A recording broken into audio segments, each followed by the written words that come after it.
Welcome back to Spirits in the Shadow, today's story about the haunted seas of Thailand, based on the true stories of local fishermen. On the nautical charts of the Andaman Sea, there are coordinates marked in red ink by sailors, warning others to stay away, not because of storms or pirates, but something much more disturbing. Veteran Captain Keat tells of two specific islands that he will never anchor near, no matter the cost, because it is said that the spirits of those who never returned still linger there. What happened in these waters? Sign up to find out why they call them the Never Returners. Chloe wasn't a treasure hunter, a thrill seeker, or an adventurer. She was, in her own carefully curated opinion, profoundly and wonderfully ordinary. A junior archivist from a quiet, leafy suburb of Manchester, her life was a catalogued collection of predictable moments, the gentle hiss of the radiator in her small apartment, the specific weight of a first-edition classic in her hands at the university library, the comforting bitterness of her morning Earl Grey. Her world was one of paper, dust, and the silent ghosts of history trapped in ink. This trip to Thailand wasn't a soul-searching odyssey. It was a meticulously planned, 2-week vacation. A reward for completing her master's dissertation on 19th century maritime trade routes. Her purpose was simple, almost laughably so in a world of digital nomads and extreme sports enthusiasts, to see a different part of the world, read 3 novels not related to her field, and maybe, just maybe, get a tan that would survive the flight back to England.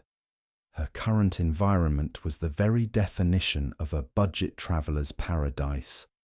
A small, clean guest house on the island of Koh Lipe, a stone's throw from the Andaman Sea. The room smelled faintly of lemongrass and salt.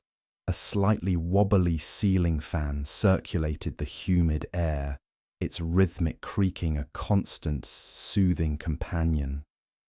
Her single bed was firm, the mosquito net tucked neatly around it like a bridal veil. On the small wooden desk by the window, her life was laid out in a neat, ordered fashion.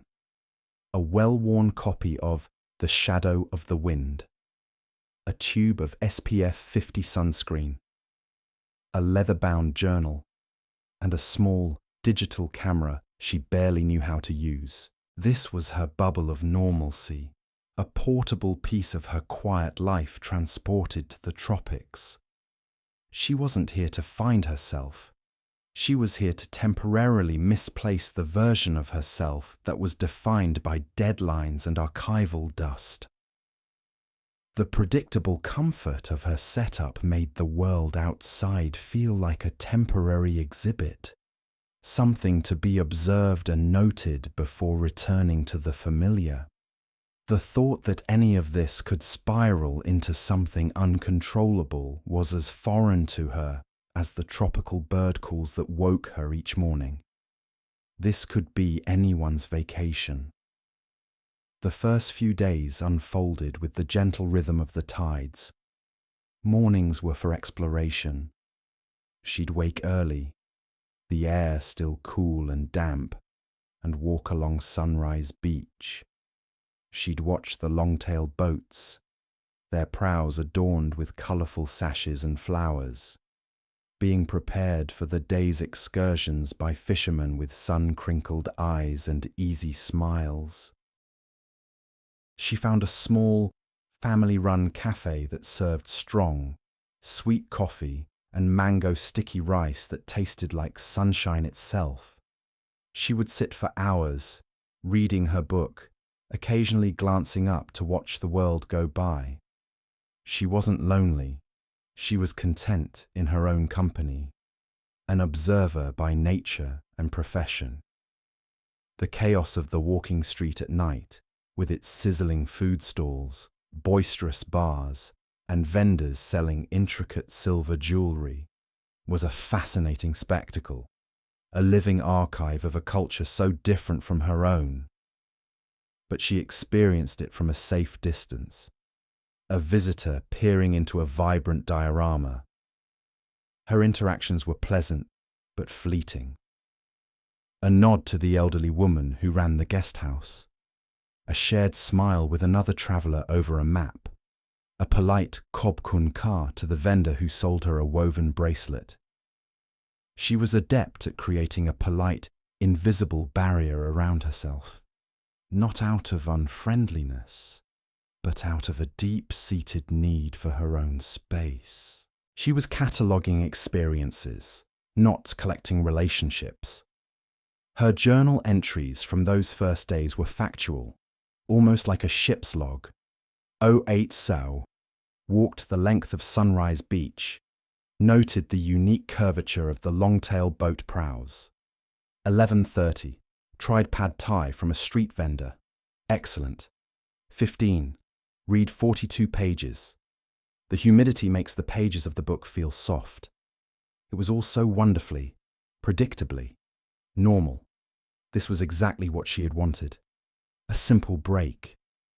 A quiet interlude before returning to her quiet life. The thought brought a sense of deep, uncomplicated comfort. It was on her 5th day that the pattern shifted, almost imperceptibly at first. While browsing a local tour operator's stall, a faded laminated poster caught her eye. It was different from the others advertising snorkeling trips with pictures of smiling tourists and vibrant coral reefs. This one showed a stark, beautiful image, a shoreline made not of sand, but of smooth, gleaming black stones. The headline read, "Discover the mystery of Koh Hin Ngam, the island of beautiful stones." The archivist in her stirred. A geological anomaly, a unique natural formation. It was a footnote in the grand story of this region, and footnotes were her specialty. "Is this trip popular?" she asked the tour operator, a young man with a bright, easy smile. His smile tightened, just for a second. "Ah, Koh Hin Ngam. Yes, many people go to see. Very beautiful." He paused, then added, almost as an afterthought, "But you must not take the stones." Chloe laughed softly. "Of course not. Leave no trace, and all that." It was the cardinal rule of any responsible tourist, and for an archivist, the concept of preserving a site was second nature. "No," the man said, his gaze becoming more direct, losing its commercial sheen. "It is not about being a good tourist. It is about respect. The stones, they belong to the island, to the spirit of the island. Ciao taru tau. You take a stone, you take a curse. Bad luck will follow you." He said it with a casual finality, the way one might mention that the sea has strong currents or that certain mushrooms are poisonous. A simple, undeniable fact of this place. Chloe, a woman of logic and documented evidence, offered a polite, skeptical smile. "A local legend, a local truth," he corrected gently. "Every year, people post the stones back from all over the world. They send letters, apologizing. They say their lives have fallen apart. Sickness, accidents, loss. They beg the spirit for forgiveness." He gestured to a small and worn photo album on the counter. He flipped it open. Inside were pictures of small cardboard boxes, postmarked from Germany, America, Japan. Tucked beside them were handwritten letters, some in English, filled with desperate, pleading words. "I'm so sorry. Please take back this curse. My family is sick. I have lost my job. A chill, incongruous in the sweltering heat, prickled Chloe's skin. For a moment, the world of verifiable facts and the world of whispered warnings overlapped. The historian in her was intrigued. The tourist was unnerved. It was one thing to read about curses and folklore in dusty tomes in a climate-controlled library. It was another entirely to be confronted with a photo album full of tangible regret. Still, her rational mind took over. It was a fascinating story, a clever way to ensure the preservation of a unique natural site, a superstition embellished over time to scare off souvenir hunters. She booked the trip for the following day, her curiosity outweighing the flicker of unease. Her journal entry that night was longer than usual. She described the conversation with the tour operator, dissecting the legend with academic detachment. An interesting example of folklore as an ecological preservation tool, she wrote. The curse serves as a powerful deterrent, more effective than any government sign or fine. The returned packages are a fascinating psychological phenomenon, likely confirmation bias. People experience misfortune, a natural part of life, and attribute it to the stone they took, seeking a tangible cause for their intangible suffering. She closed the journal, satisfied with her logical explanation. The world was back in its neat, catalogued order. The story was just that, a story.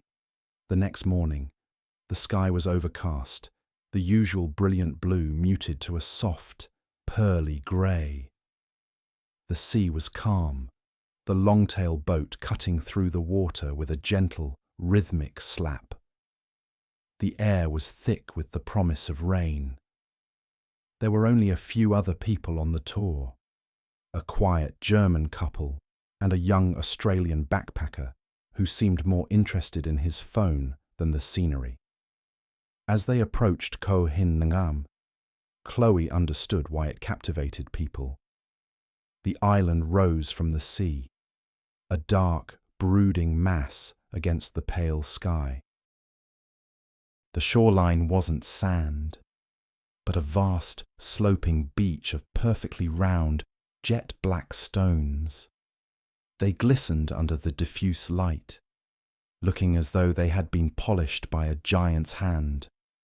When the boat anchored and they waded ashore, the sound was the first thing that struck her. There was no gentle shush of sand. Instead, with every small wave that lapped the shore, the stones rolled against each other, creating a low, sonorous clatter like 1,000 whispers or the soft rattling of bones. It was a lonely, ancient sound. Chloe walked along the shore, mesmerized. The stones were incredibly smooth, warm from the trapped heat of the day. They felt ancient, solid, real. She picked one up. It was the size of a robin's egg, a perfect, dark oval. It felt heavy in her palm, its surface as sleek as polished marble. She held it, turning it over and over, its coolness a stark contrast to the humidity of the air. She thought of the tour operator, of the letters in the photo album. She looked around. The German couple was taking pictures. The Australian was trying to skim a stone, which clattered awkwardly and sank. No one was watching her. The stone in her hand felt significant, not magical or cursed, but a perfect, tangible piece of this unique, wild place. A perfect specimen. An archivist's instinct kicked in, to catalogue, to preserve a sample. It wasn't theft, she reasoned. It was collection. A single, small stone from a beach of millions. Who would ever know? It was an insignificant act. She looked out at the grey, indifferent sea.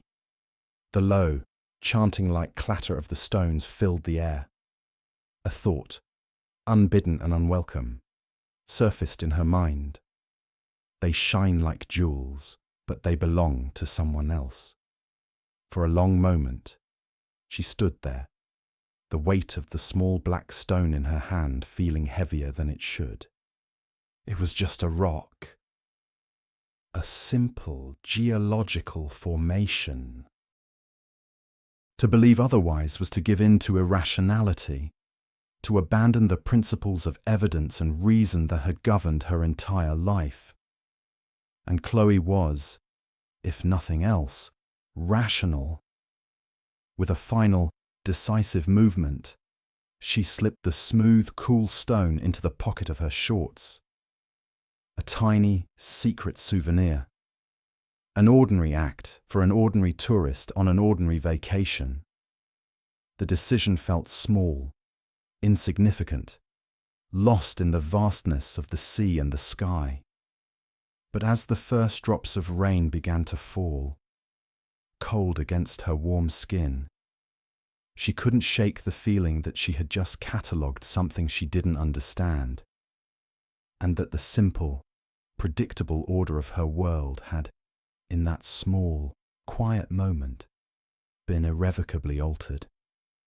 The first uncanny sign was the water. Mark Hastings, a man who measured the world in megapixels and market values, noted it with the detached curiosity of a documentarian. For kilometers, the longtail boat had sliced through a sea of impossible turquoise, the kind of vibrant blue that tourism boards dream of. Then, abruptly, the colour ceased. As they approached the solitary silhouette of Koh Hin Ngam, the locals' name for it, Black Rock Island, the water shifted to an inky, bruised purple, then to a black so profound it seemed to drink the harsh April sunlight. There was no gentle gradient, just a stark, unnatural line drawn in the sea, small unsettling detail. A perfect, razor-sharp demarcation separated the living, shimmering blue from the dead, silent black. On one side, flying fish skipped across the waves. On the other, nothing stirred. The very air seemed to change, the humid, salt-laced breeze falling still, replaced by a heavy, metallic coolness emanating from the island. Character ignores, rationalizes it. Mark raised his phone, framing the contrast. "Incredible," he murmured, not with awe, but with the satisfaction of a collector. Must be a deep-water volcanic shelf. The minerals leaching from the rock would explain the coloration. Amazing geology. He catalogued the phenomenon, explained it with pocketbook science, and thereby dismissed it. It was a feature, a data point for his travel vlog, a future anecdote to impress colleagues who vacationed in sterile resorts. Audience senses it's a warning. But Captain Kiet, a man whose skin was a testament to 60 years under this very sun, cut the engine. The sudden silence was more jarring than the motor's chug. He did not look at the island. He looked at the line in the water, his expression one of profound respect, the kind one gives an old, sleeping predator. He knew this was not geology. It was a boundary, a warning. Comment. There are places in the world where the veil between what is understood and what is felt is thin. They have their own rules, their own equilibrium. Men like Captain Kiet, who live by the grace of the sea, understand this implicitly. They know that respect is a form of currency more valuable than any paper money. Men like Mark Hastings, however, operate on a different faith, the belief that everything has a price and that anything can be bought. Mark lowered his phone, irritated by the halt. What's the problem? Let's get closer. I want to anchor in that little cove. He pointed toward a crescent of polished black stone that passed for a beach. Kiet finally turned, his eyes holding the patient sadness of a man who has given the same warning many times. We don't go closer. We don't anchor. We don't touch the island. Mark chuckled, a sound of dismissive privilege. I'm not asking for a free ride. Mate, I'll pay 10,000 baht just to drop anchor for an hour so I can have lunch and get some shots. The offer hung in the still air, obscene in its simplicity. It was a week's wages for a fisherman, offered for an hour of sacrilege, small unsettling detail. Captain Keat didn't even consider the money. He simply shook his head, his gaze distant. The island does not like to be touched. The sea does not like it. Taking from this place, it creates a debt that is always paid. He adjusted a small faded sash tied around the boat's tiller, a prayer for protection. Character ignores, rationalizes it. Mark sighed, the performative exasperation of a man used to getting his way. A debt? He was dealing in superstition, quaint, but inefficient. Fine, he said, pulling out his wallet. Here's 2,000 for your time and fuel.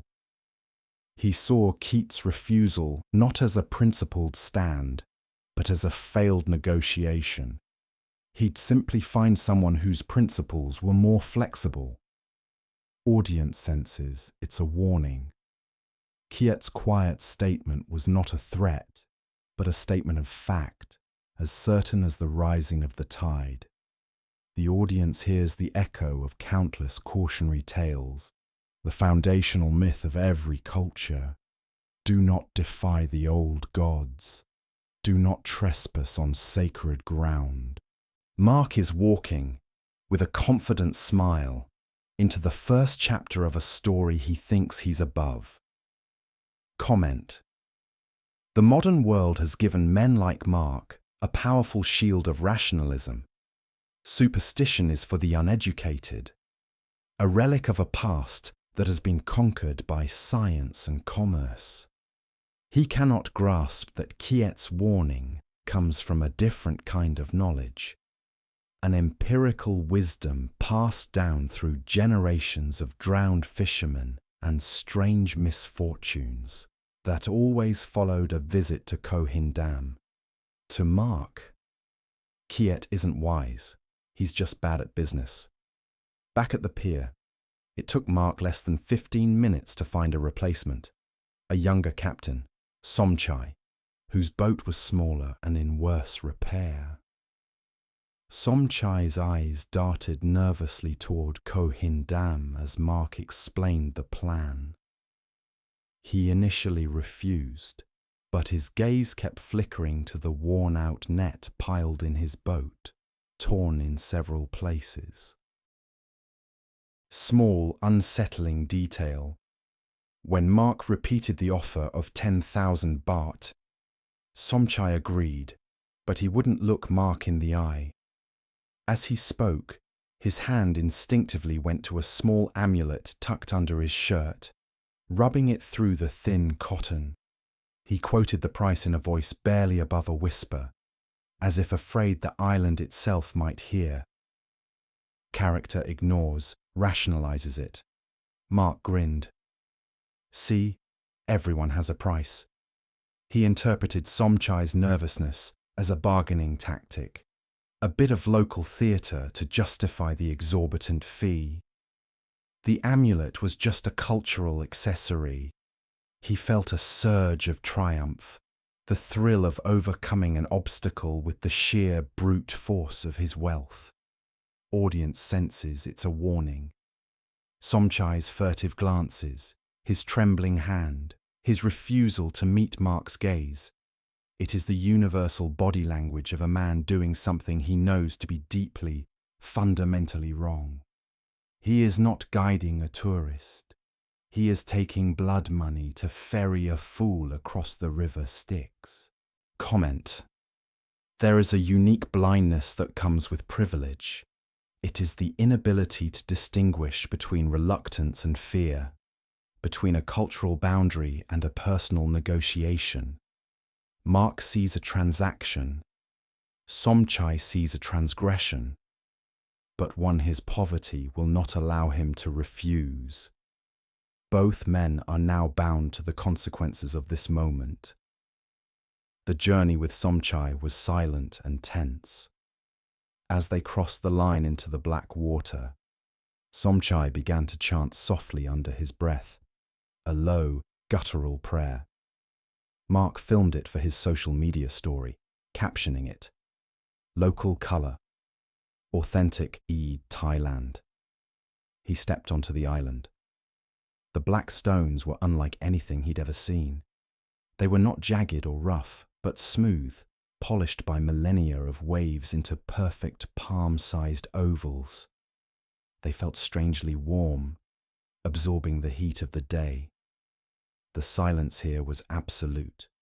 No insects, no birds. The only sound was the gentle lapping of the black water. Small unsettling detail. As Mark set up his gourmet lunch, imported cheese, prosciutto, a bottle of Sauvignon Blanc on a large, flat stone, he noticed that the rocks seemed to deaden sound. The clink of the wine bottle on the stone was a dull, muted thud. Even his own voice, when he spoke to his camera, sounded thin and distant, as if the air itself was swallowing the vibrations. Character ignores, rationalizes it. The acoustics here are dead. Weird volcanic rock must be porous, he narrated to his followers, once again reducing the uncanny to a geological footnote. He posed with his wine glass, the stark black stones providing a dramatic, high-contrast backdrop. He was curating his experience, not living it. The profound wrongness of the place was merely an aesthetic choice. Audience senses it's a warning. The audience feels a deep sense of violation.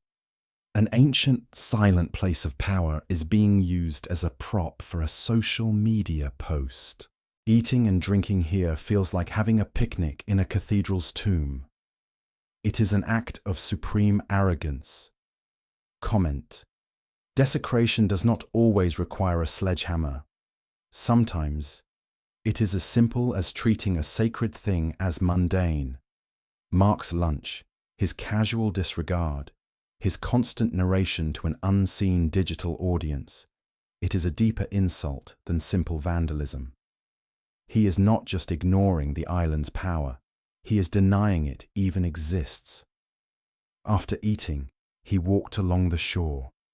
The smooth, dark stones were irresistible. They felt heavy, dense with a strange energy. He found 3 that were perfectly shaped, like fossilized eggs. Without a second thought, he slipped them into the pocket of his cargo shorts. A souvenir, a trophy, small unsettling detail.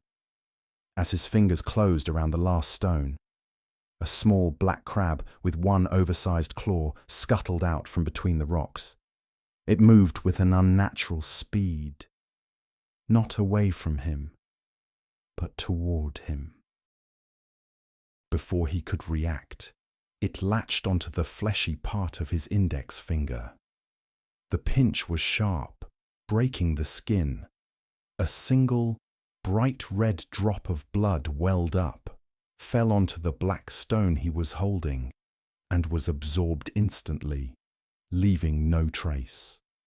Character ignores, rationalizes it. "Ow, bastard!" Mark cursed, shaking his hand vigorously. The crab fell and vanished back into the crevices. He looked at the tiny wound. It was nothing.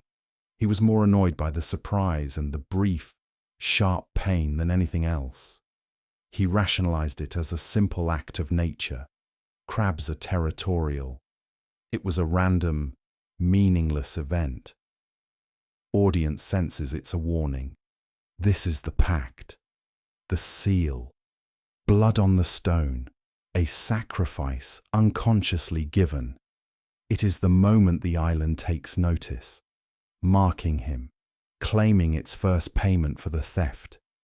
The audience understands that this tiny, insignificant wound is the point of entry, the beginning of the infection.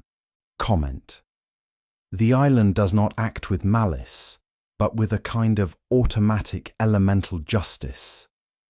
A law has been broken. A balance has been disturbed. The blood on the stone is the signing of a contract Mark did not know he was offered. The terms are simple. A debt has been incurred, and it will be collected. The consequences did not wait. 3 days later, back in the air-conditioned bustle of his Bangkok condo, the cut on his finger had not healed. Small, unsettling detail. It wasn't red and puffy like a normal infection. Instead, a network of thin, dark purple lines radiated from the wound, like a fine ink drawing of a spider's web beneath his skin. It didn't throb with heat. It emanated a deep, cold ache that seemed to settle in his very bones. Character ignores, rationalizes it. Must have been some weird bacteria on that crab, he told his girlfriend. Jessica, holding up the hand. I'll go to the clinic tomorrow. Get some antibiotics. He pathologized it, placing it firmly in a world of germs and prescriptions. It was an inconvenience, a medical issue to be solved. He refused to connect the strange symptom to the strange place. Audience senses, it's a warning. No infection looks like that. The description is unnatural, alien. The cold ache is not a sign of the body fighting a pathogen, but of an alien energy seeping into him. It is the island's mark, spreading its roots. Comment. The island has given him a physical manifestation of his transgression. The souvenir in his pocket has its counterpart under his skin. He cannot see the connection, because to do so would be to admit that the world operates on principles beyond his comprehension, an admission his ego will not allow. The antibiotics did nothing. The cold ache spread to his wrist. 2 weeks later, the true collection began. He lost his job.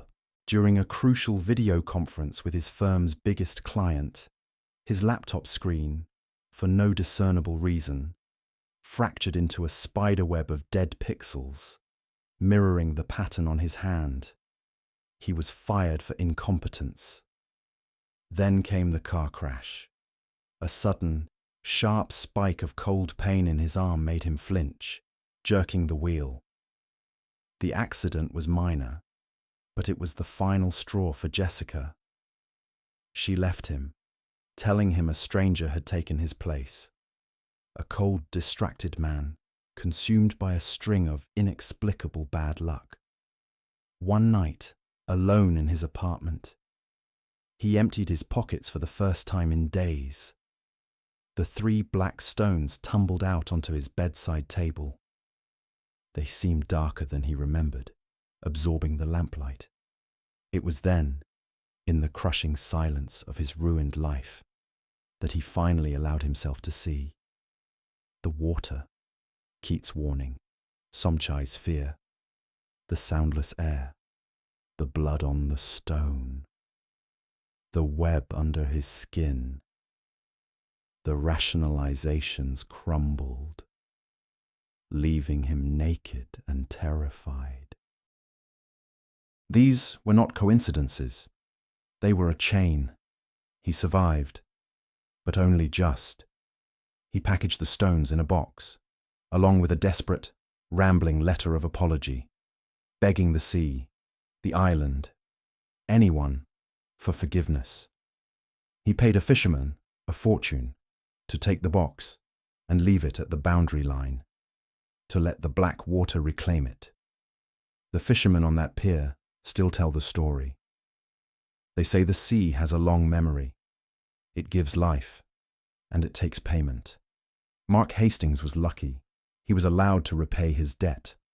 But they end the story with a quiet, chilling addendum, looking out toward the dark silhouette of Koh Hin Ngam on the horizon. Not everyone is so lucky.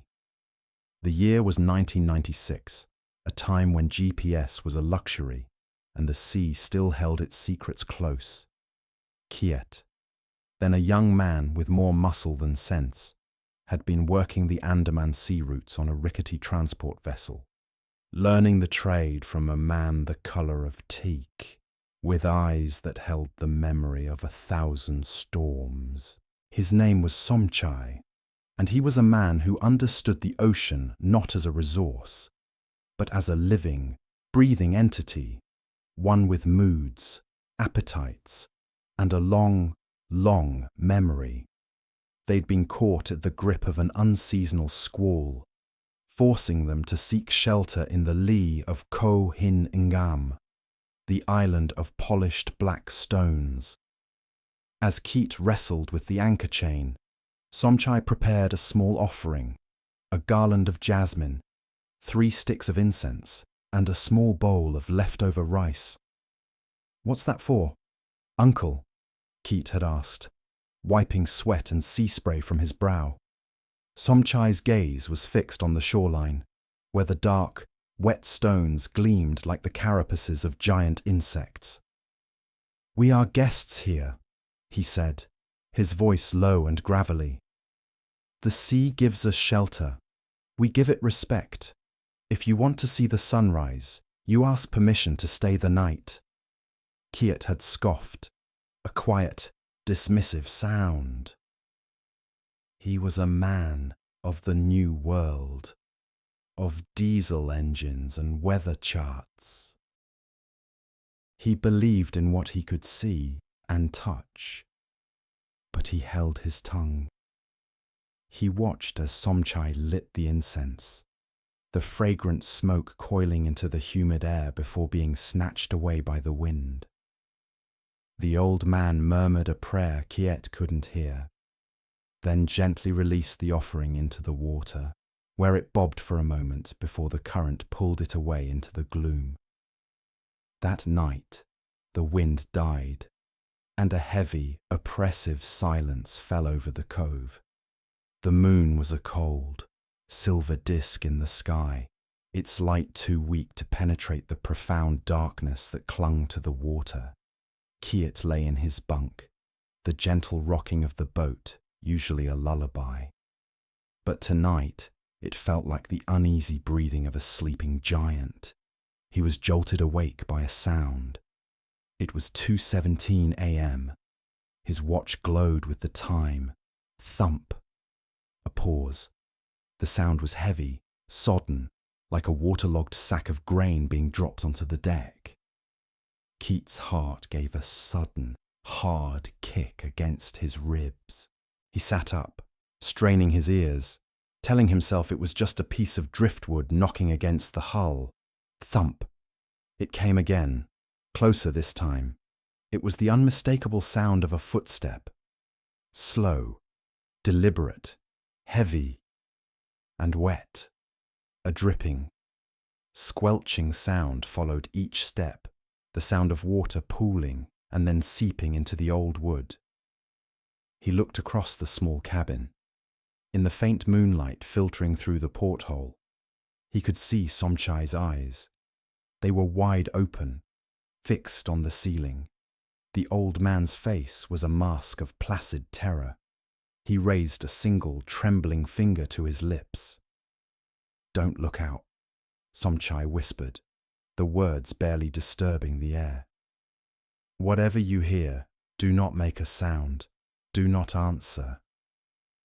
The footsteps moved across the deck, directly over their heads. Each one seemed to shake the very timbers of the boat.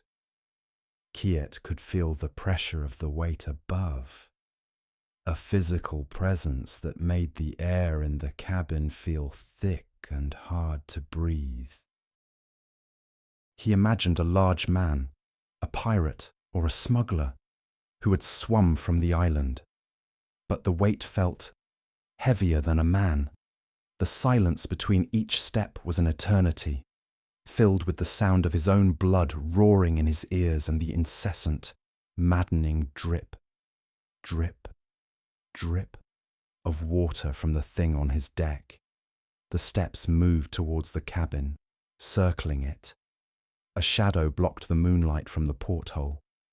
Kiet held his breath, his knuckles white where he gripped the thin blanket. A low sound vibrated through the hull, a deep, guttural noise like the resonance of a massive lung. Then came a scratching at the cabin door, a wet, scraping sound, as if something was blindly fumbling for the latch. Kiet flinched, a gasp caught in his throat.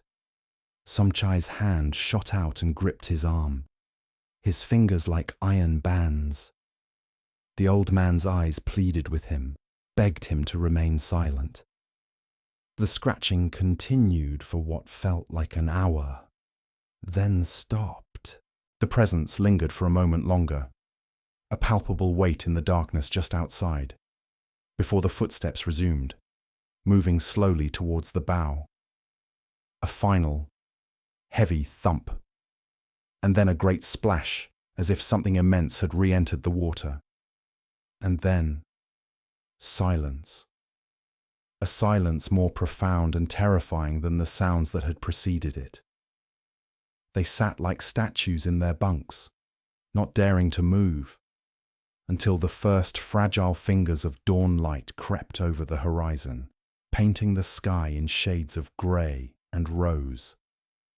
Only when the sun was fully visible, a blazing promise of life and reason, did Somchai finally release his grip.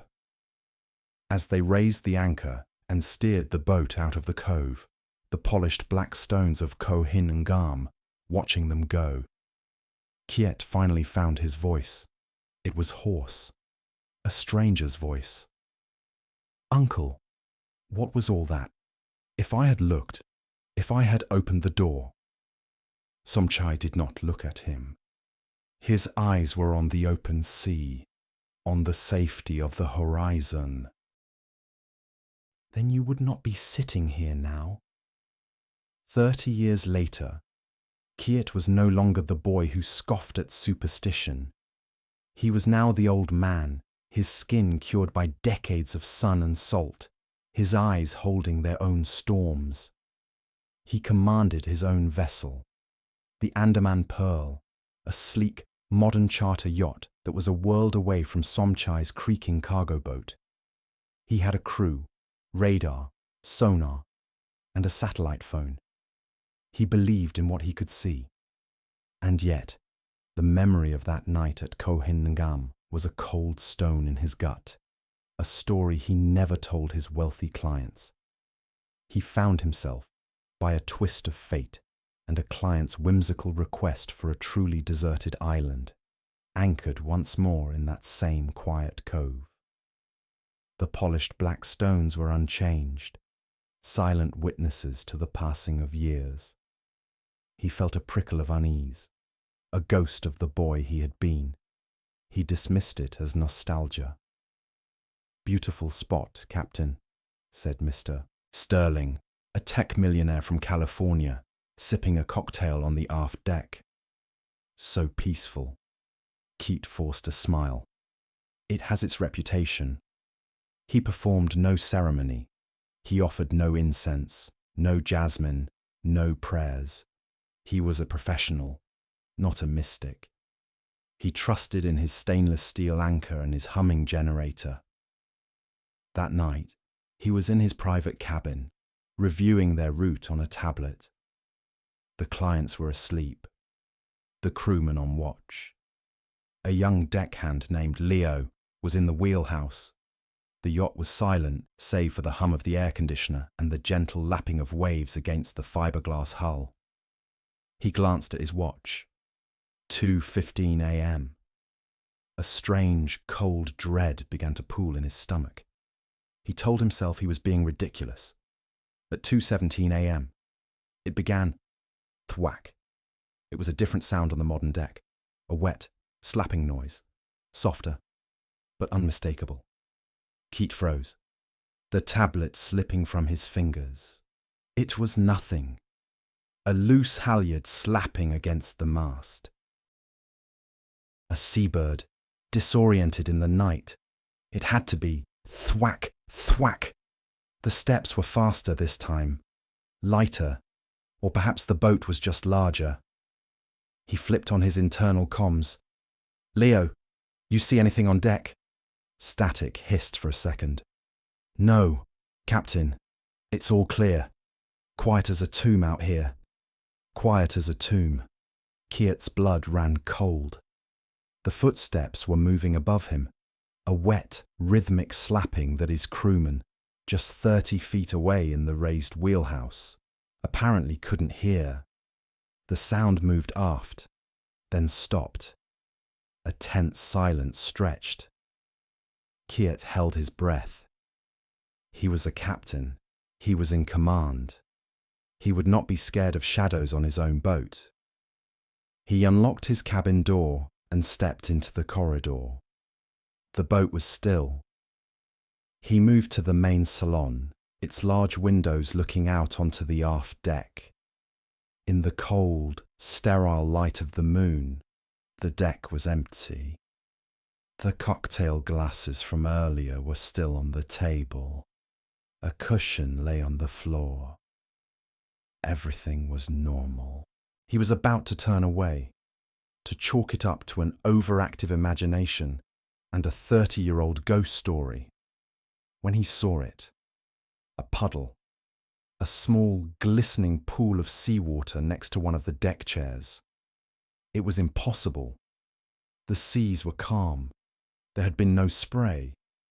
And as he watched, the puddle seemed to shrink, steaming faintly in the moonlight, evaporating far too quickly, leaving behind a faint, briny crust of salt. The next night, Mr. Sterling, enchanted by the cove's isolation, insisted they stay. "Nowhere else on earth like it. Captain, let's not ever rush off."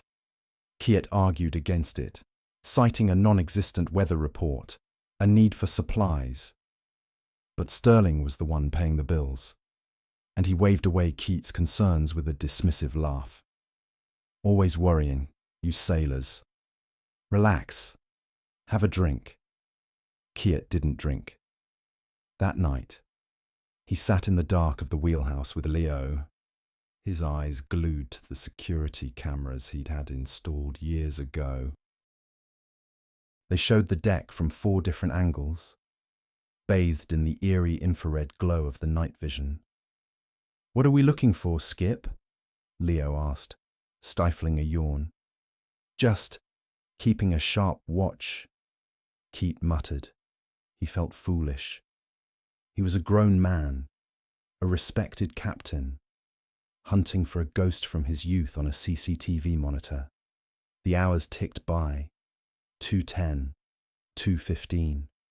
Leo was starting to doze off. Keat's nerves were stretched to the breaking point. The time on the monitor clicked to 2:17 a.m. Nothing. The decks were empty. The sea was calm. The silence was absolute. Keat let out a long, slow breath he hadn't realized he was holding. Relief washed over him, so potent it left him feeling weak. It was over. It had all been in his head, a memory, twisted by time and place. And then he heard it, not from the speakers connected to the deck microphones, but from below, from inside the hull. A slow, heavy thump. Drag, thump, drag, resonated through the frame of the boat. It was the sound he remembered from Somchai's boat, The sound of something impossibly heavy and dripping wet, walking not on the deck, but on the seabed, its steps echoing up through the water and into the very bones of his vessel. Leo snorted in his sleep. He hadn't heard a thing. The sound moved directly beneath them. The boat groaned. The sonar screen, which had been showing a flat, sandy bottom 20 meters down, suddenly flared with a massive, indecipherable shape. It was huge, far larger than a shark or a ray. It blotted out the bottom before the screen dissolved into a blizzard of static. "What the hell?" Keat whispered, his voice trembling. A new sound began, a rhythmic, grating scrape against the keel. It was a sound he knew well, the sound of something trying to get a purchase on the hull, of claws or barnacled hands trying to climb. He lunged for the main floodlight controls, his hands shaking. He slammed the buttons, and the powerful beams ignited, cutting through the darkness and turning the water around the yacht into a churning cauldron of light. The scraping stopped. The sonar screen flickered back to life, showing nothing but the flat, empty seabed below. There was nothing there. "Captain," Leo mumbled, startled awake by the sudden light. "What's going on?" Keat couldn't answer. He stared at the screen, his mind refusing to process what had happened. No one else saw it. No one else heard it. It was his ghost, and his alone. Somchai's words echoed across 3 decades. "If you want to see the sunrise, you ask permission." He hadn't asked. And now, something from the deep was trying to come aboard. He knew, with a certainty that defied all logic, that he could not stay another night. He had not been granted permission. The last sliver of the sun bled out on the horizon. Surrendering the Andaman Sea to the bruised purple of twilight. For a month, Anand had sailed these waters not as a fisherman, but as a mourner, casting his nets into a liquid graveyard. He sought fish, but he was hunting for ghosts, for a sense of peace that had been stolen from him by the wave. The 2004 tsunami had taken his daughter, Pim, and with her, the light from his world. Tonight, the sea was different. It was unnaturally still, the water like black, polished glass, holding its breath. It began, as it always did in his memory, with her voice. Pa. A whisper, carried on a breeze that didn't exist. Anand's head snapped up. His heart, a heavy stone in his chest, gave a painful lurch. It was the 3rd time this week. The first time, he had dismissed it as wind whistling through the rigging. The second, as the cry of a lone gull. But this was no trick of the air. It was the precise, sweet timbre of his own 7-year-old daughter. The sound was so pure, so real. It was as if she were standing right behind him on the deck of his long-tail boat. "Pim," he whispered back, the name a shard of glass in his throat. "Pa, I'm cold." The voice was closer now, seeming to rise from the water just beyond the port side. His knuckles went white where he gripped the tiller. Every instinct, every fibre of his being screamed at him to go to her, to dive into that inky blackness and pull his shivering daughter from its grasp. His muscles tensed, his body coiling to leap. But then, the faces of the elders swam in his mind, their voices a low, stern counterpoint to his daughter's plea. He saw old Yai Nipa, his own grandmother, her face a road map of wrinkles, her eyes sharp and certain. The sea has a long memory, Anan, she had told him, long before the wave, when he was just a boy learning the currents. It remembers everything it takes. It holds on to the voices. When it calls your name, you must never, ever answer. It's a trick. It wants you to join the collection. He squeezed his eyes shut. The conflict of physical agony. His daughter was cold. His fatherly duty was absolute. But the warning, the ancient, unshakable taboo. Pa, please help me. The voice was breaking now, threaded with a child's sob. It was a sound designed to shatter a father's resolve. It was the sound of his greatest failure, the sound he heard every night in his nightmares. He had been in the market when the sea had reared up. He had run, but not fast enough. He had found his wife. He had never found Pim. His body trembled violently. He could almost feel the cold water on his skin, almost feel her small hand slipping from his grasp. This was his chance to atone, to do what he couldn't do then. Don't ever answer.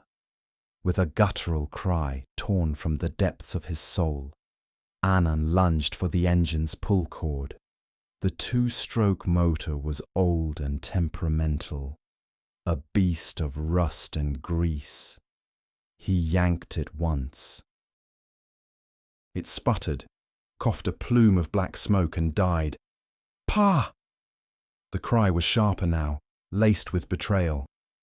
He pulled again, his shoulder screaming in protest. The engine choked. Panic, cold and slick, began to creep up his spine. He was adrift. He was being held here. He risked a glance over the side. In the deep, reflecting the faint starlight, he thought he saw a flicker of white, the colour of Pim's favourite dress. He leaned further, his heart hammering against his ribs. It wasn't a dress. It was a face, just beneath the surface, pale, serene. And it wasn't Pim. It was a tourist, a young woman with blonde hair he'd seen haggling for bracelets in the market the day before the wave. Her eyes were open, staring up at him, and her lips were moving, forming a silent word. His name, Anan.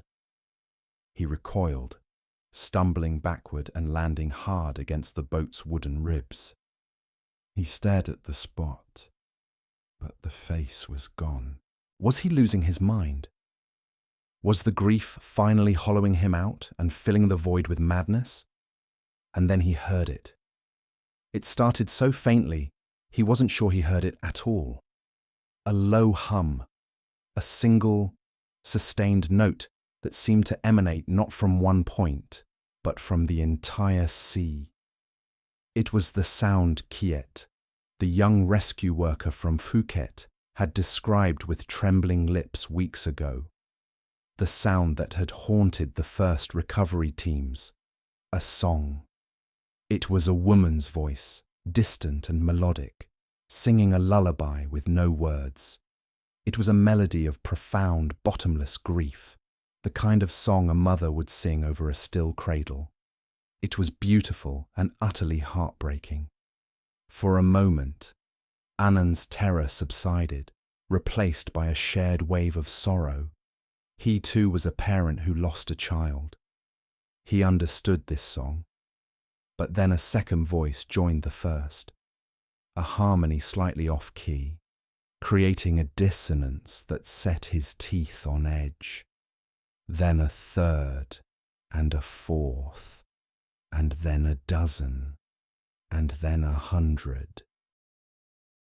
The sea itself was beginning to sing, the mournful lullaby warped, its melody twisting into a lament, a chorus of thousands of voices, each one a thread of sorrow, weaving together into a cable of pure despair that pulled at the anchor of his sanity.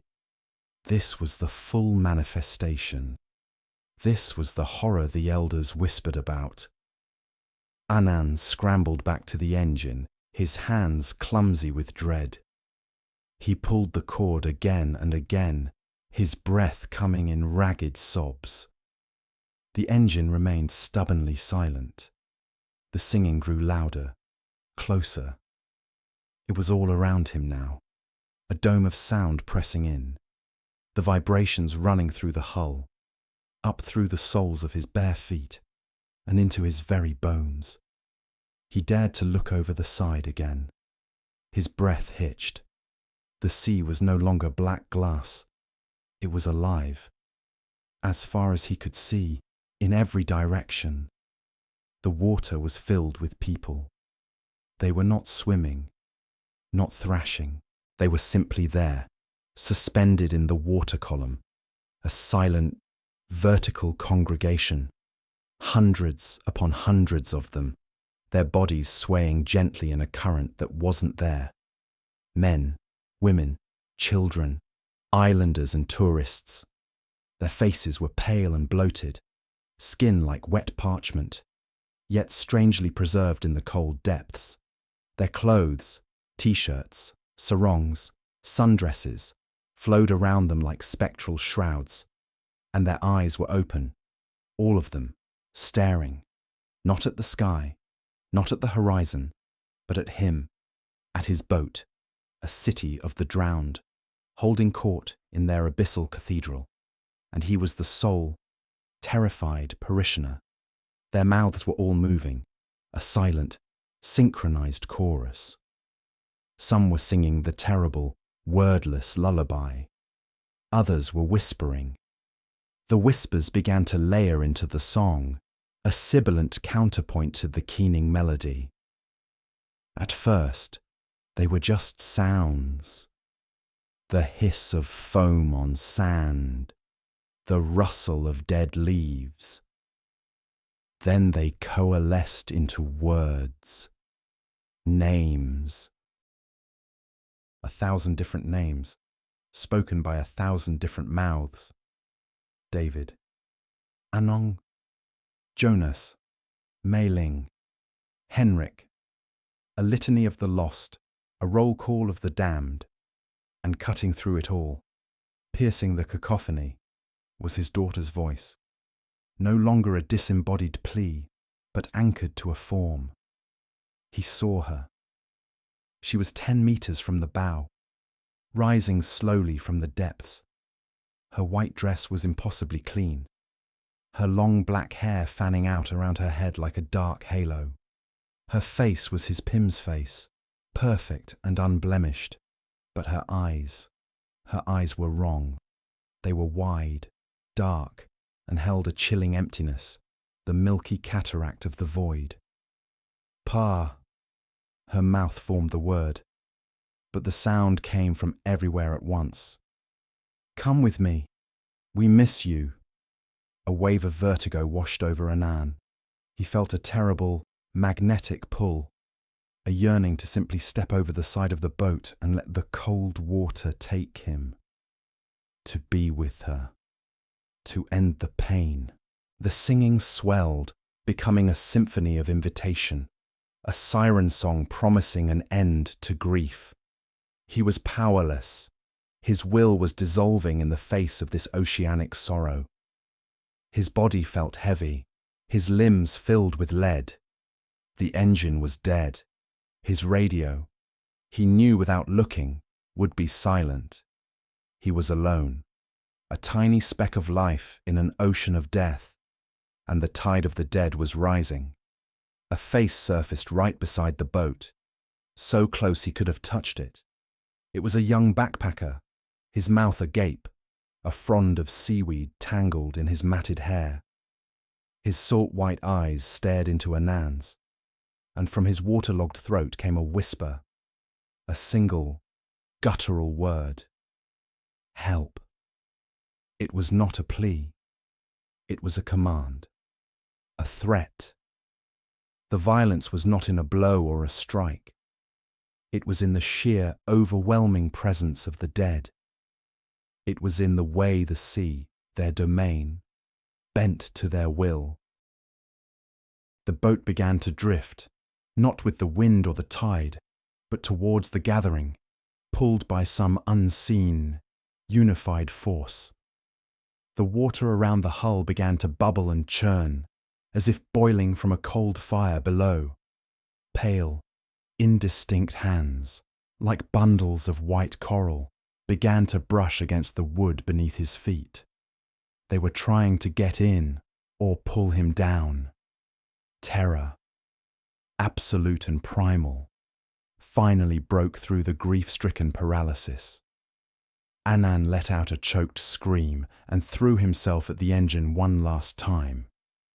He didn't just pull the cord, he wrapped it around his hand until it cut into his skin and threw his entire body weight against it, roaring his defiance to the sea of ghosts. The engine caught. It roared to life with a deafening clatter, a mechanical shriek of life in a world of spectral silence. The singing stopped. For a single, horrifying second, there was absolute silence. Every face in the water turned towards the sound of the engine. Every pair of open eyes locked onto him. The collective stare was a physical weight, an impact of pure malevolence that nearly stopped his heart. The illusion of grieving souls was shattered, replaced by the raw, hungry truth. They weren't sad, they were angry, and they were possessive. Anand didn't hesitate. He slammed the tiller hard over, turning the boat so sharply it almost capsized. He pushed the throttle to its limit, and the small boat surged forward, its propeller churning the water where the backpacker's face had been moments before. He did not look back. He couldn't. He knew if he did, he would see his daughter's face, her own eyes accusing him, her mouth forming a final, damning plea. He knew if he saw that, he would cut the engine and it would all be over. So he stared ahead, his eyes fixed on the distant, faint lights of the main pier, a promise of the living world. The air grew warmer, the oppressive chill receding behind him. The sound of his own engine was the most beautiful music he had ever heard. Yet, he could still feel them, 1,000 pairs of eyes on his back, watching him go. 1,000 silent voices promising to wait for his return. He made it back to shore. A man hollowed out and aged a decade in a single night. He never told the full story to anyone but the local priest. To others, he just said the sea was too sad a place to make a living anymore. He sold his boat the next day. But he knew, and would know for the rest of his life, that the elders were right. The sea has a long memory.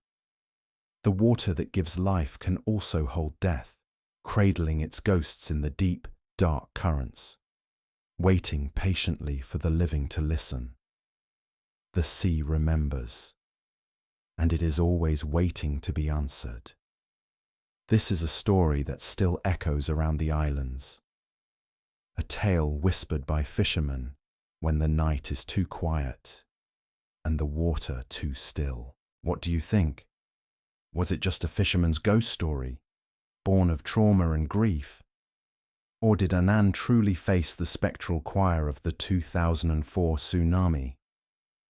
Let me know what you believe in the comments below.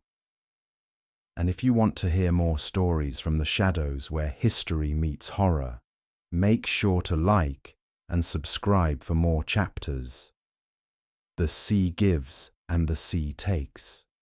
This is the first thing a child of the fishing villages learns, but it is an incomplete truth, a simplification for outsiders.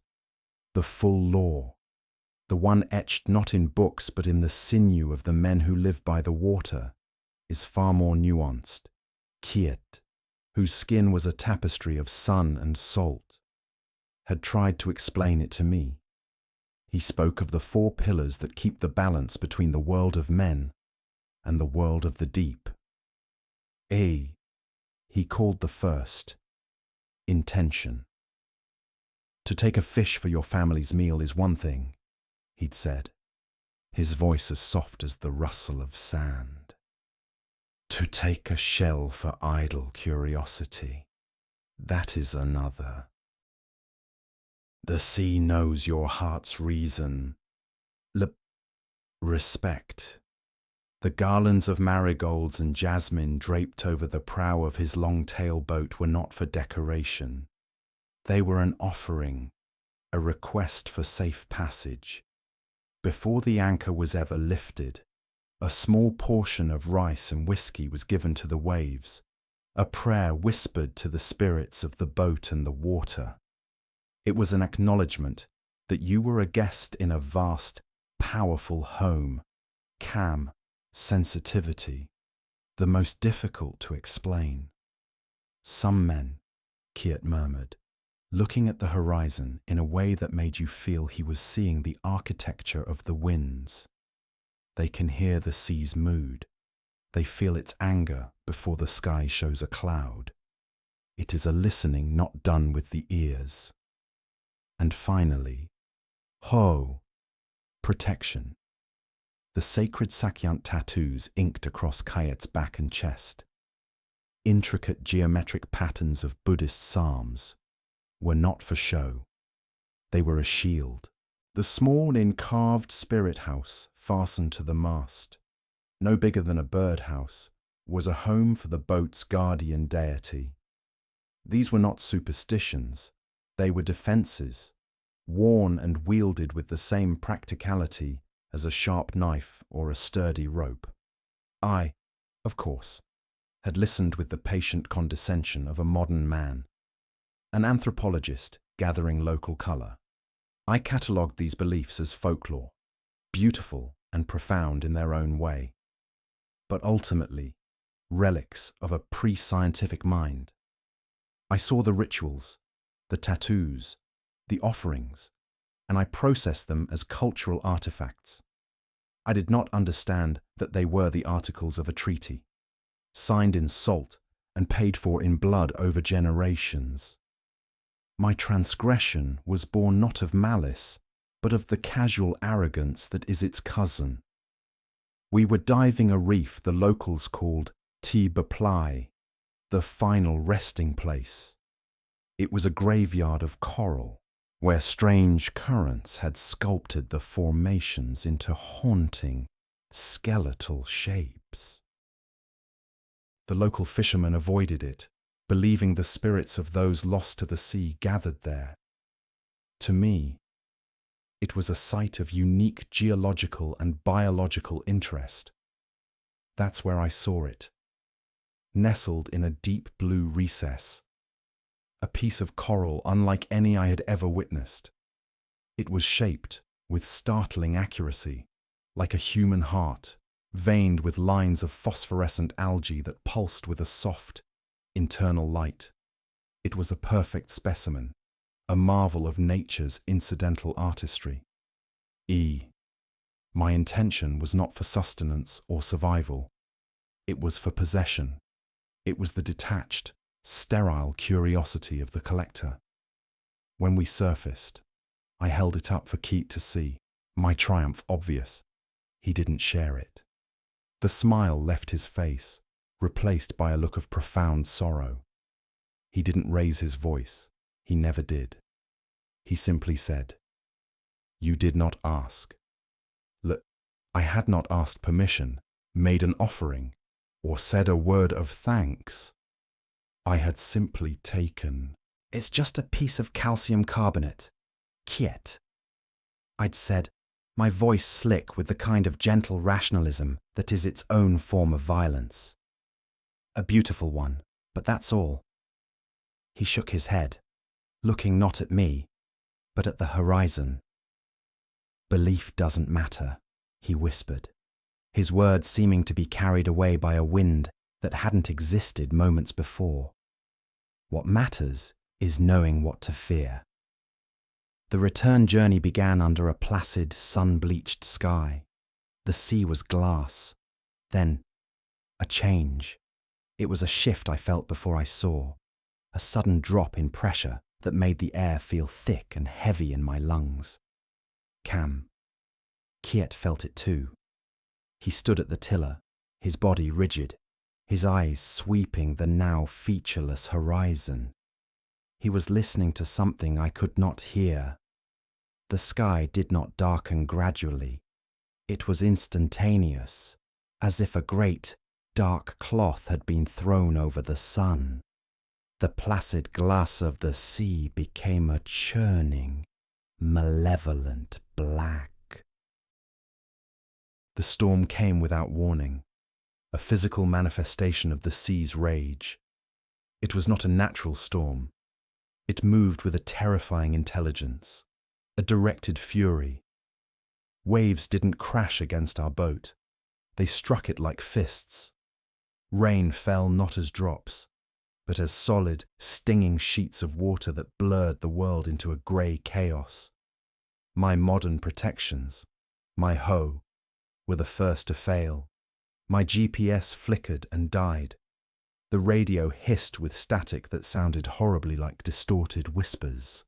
The compass spun uselessly, a toy in the grip of a force that had no regard for magnetism. I was blind, deaf, and utterly defenseless. This was when the true terror began. It wasn't just the fear of drowning. It was a deeper, more primal horror. The sound of the wind screaming through the rigging began to form words, ancient and guttural, that scraped at the edges of my sanity. In the churning black water, I saw faces contorted in silent agony, their eyes wide with the shock of a cold, sudden death. They weren't hallucinations born of panic. They were too clear, too real. The sea was showing me its dead. In my waterproof bag, the coral heart began to glow, its faint light a sickly green against the suffocating darkness. I could feel its pulse, a slow, cold beat that matched the pounding of the waves against the hull. It was the source. It was the anchor point of this nightmare. The sea did not want my boat or my life. It wanted what I had stolen. It had come to reclaim its own. Through it all, Kiet was a pillar of impossible calm. He seemed to draw strength from the very air that terrified me. His sack-yant tattoos, slick with rain, looked like living script on his skin. He clung to the tiller, his knuckles white, but his eyes were clear. He was not fighting the storm. He was negotiating with it. He moved with the waves, not against them. His body a living extension of his ancestral knowledge.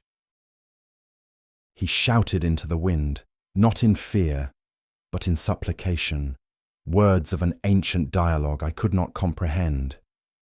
He was performing Lur in the heart of the maelstrom, apologizing, bargaining, pleading on my behalf.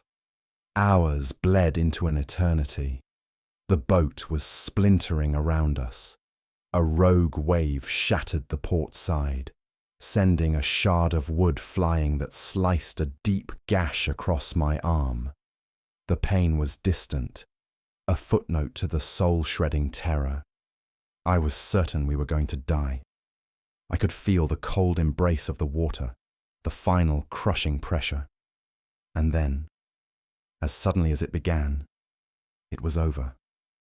The wind died to a whisper. The waves subsided into a weary, rolling swell. The black cloth was pulled from the sky, revealing a bruised twilight dotted with the first indifferent stars. The boat, crippled and broken, drifted on the tide. We had survived. No, that's not right.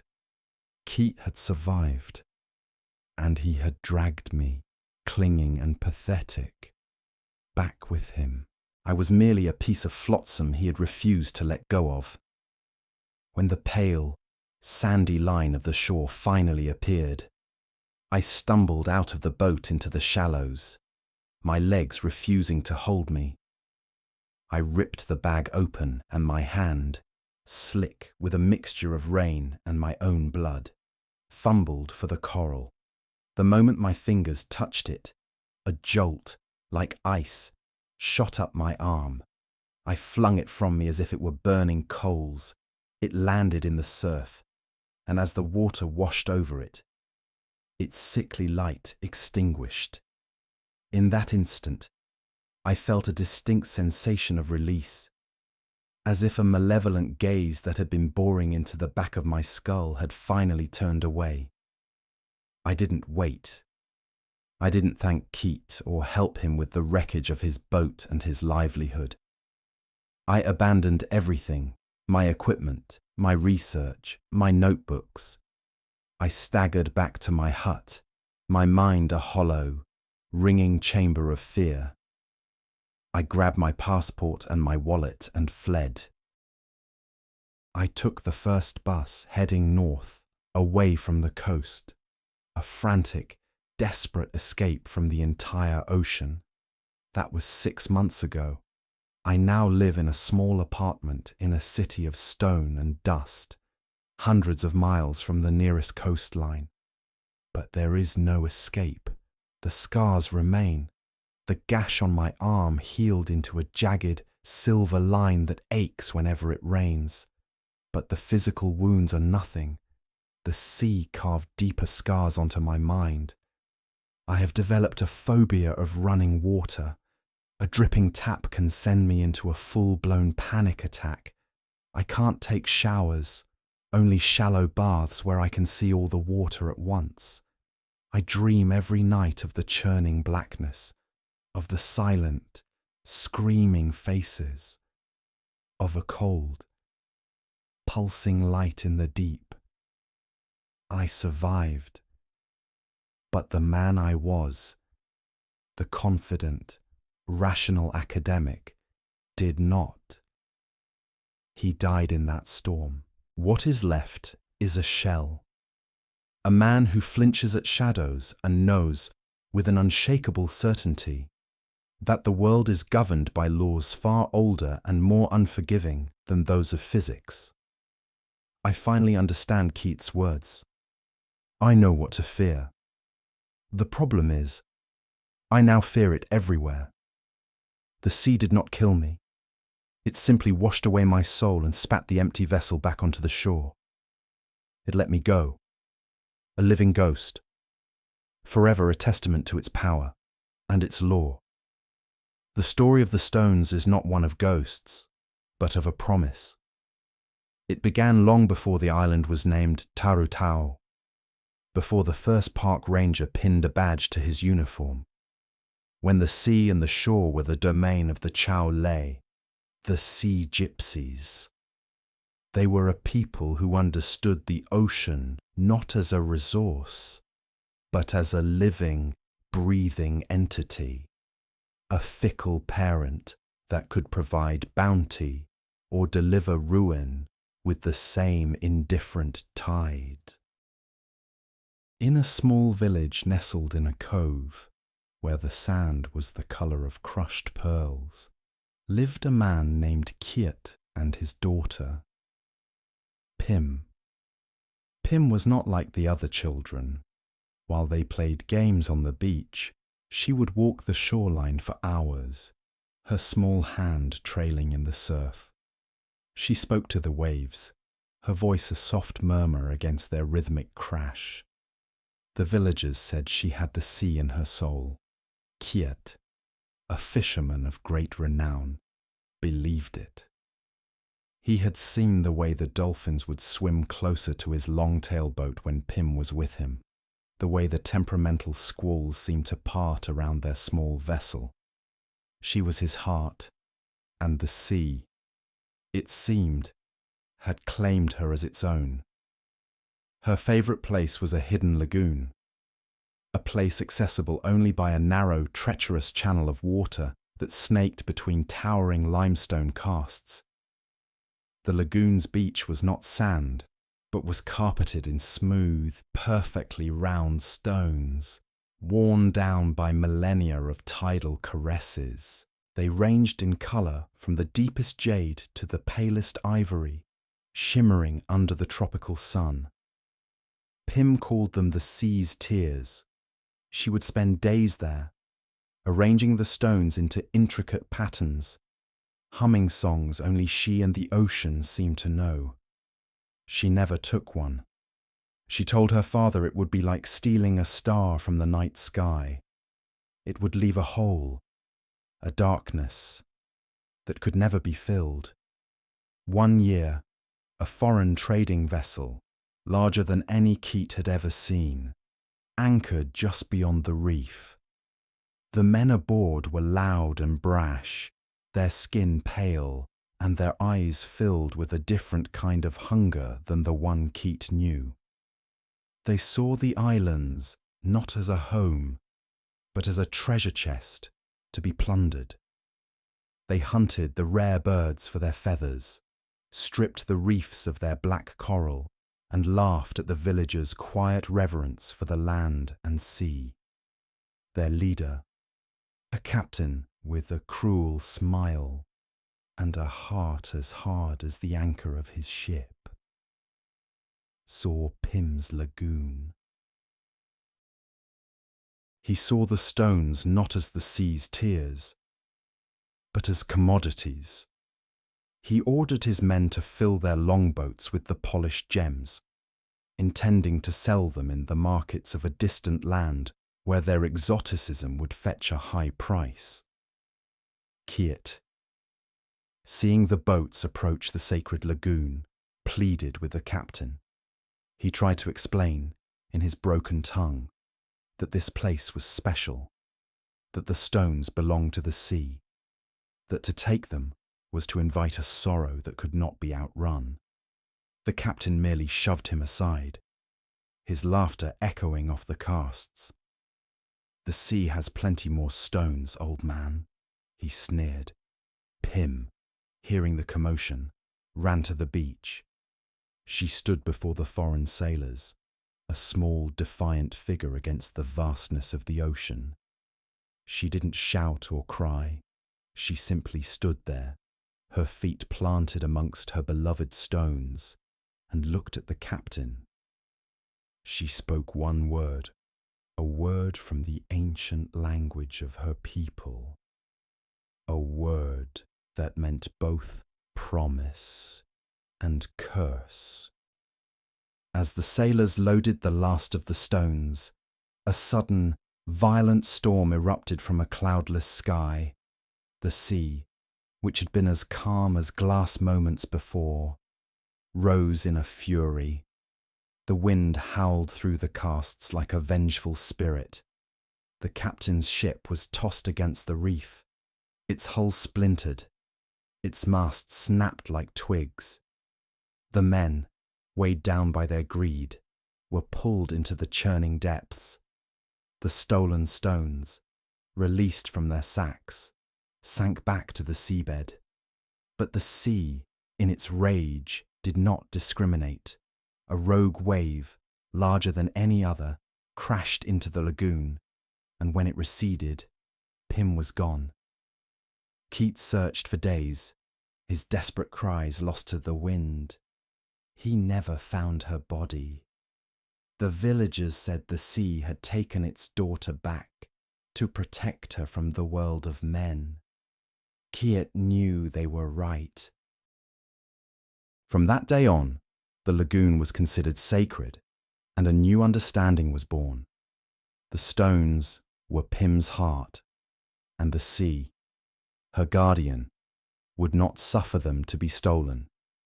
It would always claim something in return. Dr. Julian Croft, a cultural anthropologist from the University of London, considered himself a man of logic and reason. He had spent 3 decades studying the folklore of Southeast Asia, meticulously documenting myths and legends while dismissing the superstitions that underpinned them. The story of the cursed stones of Tarutao was, to him, a fascinating case study in localized belief systems, a cautionary tale crafted to preserve a natural resource. Nothing more. His research had led him to a small, dusty office in the back of the Tarutao National Park headquarters. He had been granted access to the returns, the hundreds of parcels sent back to the island each year. As he catalogued the postmarks from Ohio, from Berlin, from Sydney, he felt a sense of academic satisfaction. It was a perfect illustration of psychological priming. Tourists were told a story, and when the inevitable misfortunes of life occurred, they attributed it to the stone in their pocket. It was in the bottom of a heavy wooden crate that he found it, a slim, leather-bound journal, its pages yellowed and brittle with age. The script was an elegant, if slightly faded, cursive English. The first entry was dated 1958.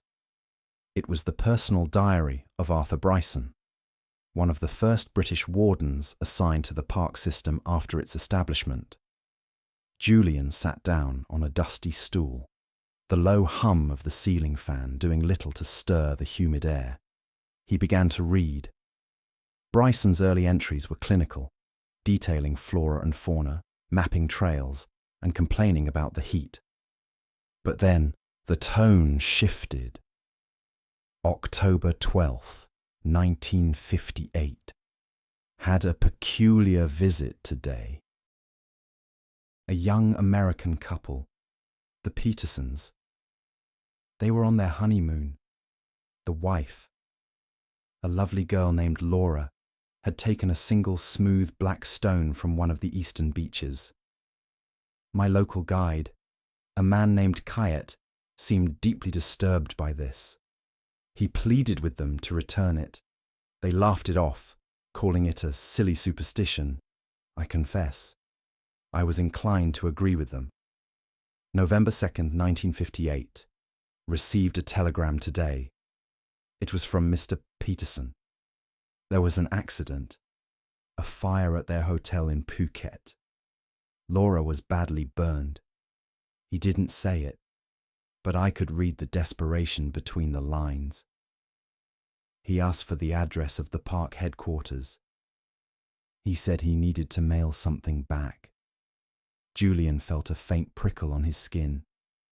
He read on, his academic detachment slowly eroding.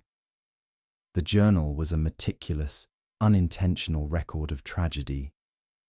A German tourist who took a stone had a catastrophic business failure a month later. An Australian family who collected a handful of pebbles for their fish tank returned home to find their house destroyed by a flood. A freak weather event in a drought-stricken area. The stories were all different, yet chillingly similar. A sudden, inexplicable turn of fortune, financial ruin, devastating accidents, broken relationships. Each account was followed, weeks or months later, by another entry noting the arrival of a small parcel. With each package came a letter. Bryson had transcribed a few of them. They were filled with regret, with fear, with a desperate plea for forgiveness. "Please put it back," one wrote. "I don't know what I've done. My life is falling apart." Then Julian came to the final entries. Bryson's detached, observant tone was gone, replaced by a scrawling, agitated hand. May 16th, 1961. Kiet came to see me today.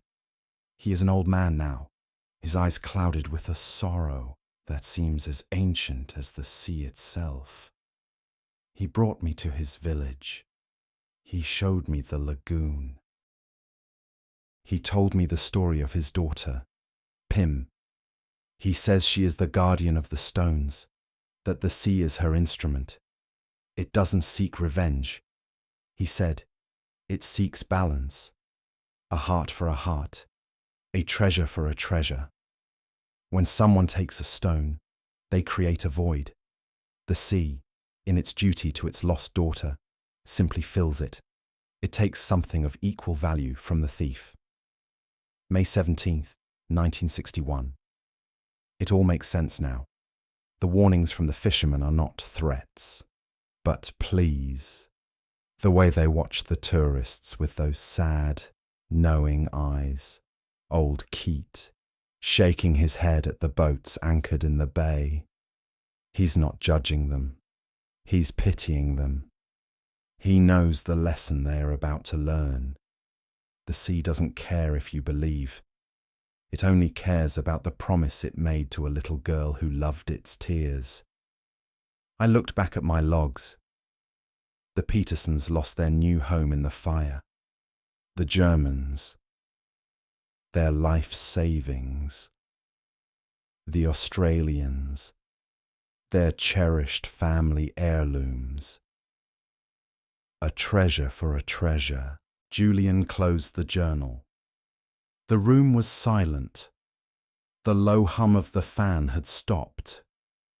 He looked at the shelves stacked high with cardboard boxes, each one a testament to a lesson learned too late. The blurred, handwritten addresses were no longer just data points. They were confessions. The piles of packages were not a curiosity. They were offerings.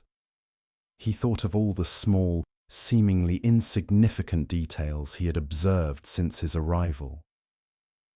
The way the long-tail boat drivers would never let their hulls touch the sand of certain beaches.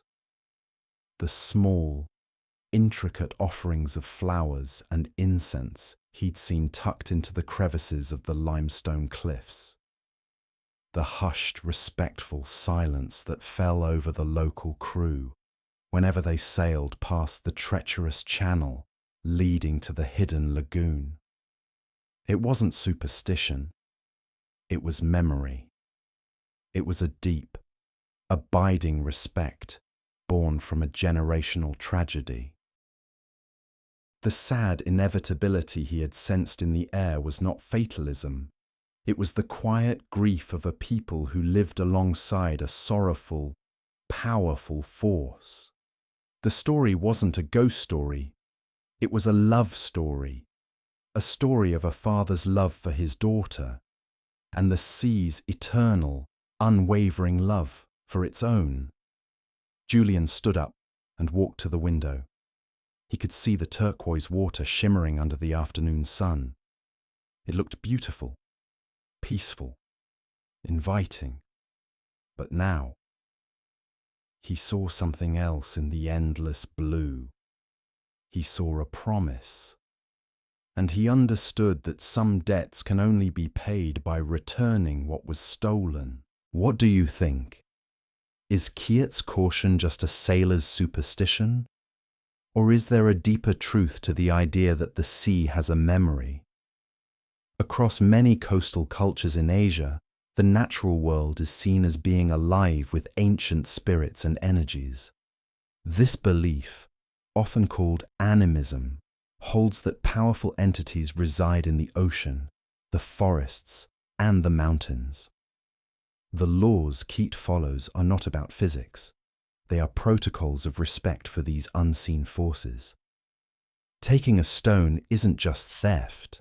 It's a disruption of the spirit's home. Anchoring after sunset isn't just about the tide. It's about not trespassing during a sacred time. These rules are a form of communication, a way of showing you understand that you are a guest in a powerful, living domain. They are a reminder that some forces don't need our belief to exist. They only require our respect to grant us safe passage. Have you ever visited a place with its own unwritten rules? A place that demanded a certain reverence? Comment your experience. We would love to read it. Subscribe for more true Asian stories so you don't miss what's next.